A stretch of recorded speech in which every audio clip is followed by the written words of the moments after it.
The issue of global warming and climate change and how to deal with it hasn't gotten very much play in this election. But in the aftermath of Sandy, that could change. It's one of the issues raised in the cover of the new Time magazine, Lessons from the Storm, on sale in this part of the country, while the rest of the country will see a pre-election issue. And joining me now from New York is Times managing editor Richard Stengel. Richard, great to see you. Nice to see you. You've got two covers, and those of us living in this part of the country and thinking about the coast and seeing all of the devastation really want to know more about climate change, about these coastal communities, the kinds of issues that Governor Cuomo in New York raised and that we have not heard anything of from either of these candidates in any of the debates.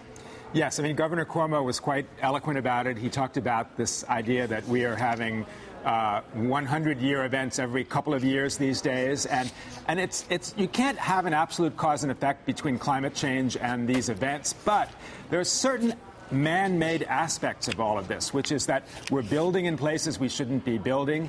Our infrastructure is old. Our transportation infrastructure is from the last century.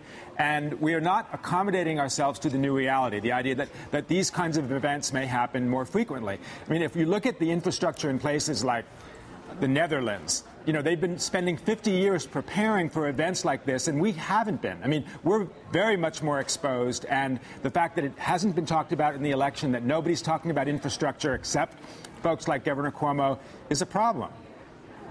Richard, when I was looking at the coverage the other night, the night of the storm, and we had our correspondents from NBC and from the Weather Channel standing there in Battery Park City, that seawall was practically non-existent. I mean, the water came up to 13 feet and easily breached. We saw the subways flooded.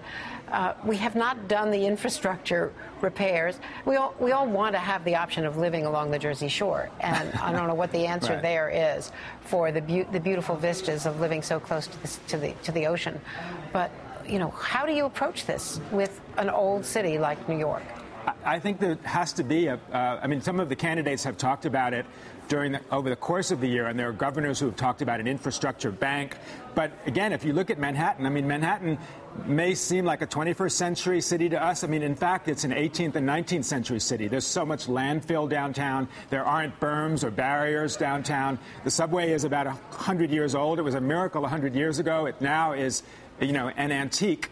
And the problem is that there isn't any kind of overwhelming desire on the part of public officials, states, voters to actually finance this kind of thing, because it will take billions and billions and billions of dollars and decades.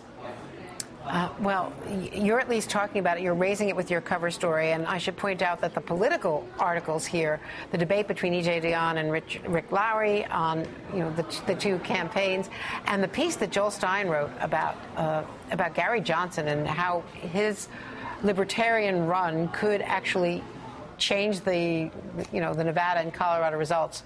Must reading. So this is a really great issue of Time magazine. Thank you. Richard Stengel, thanks so much for joining us.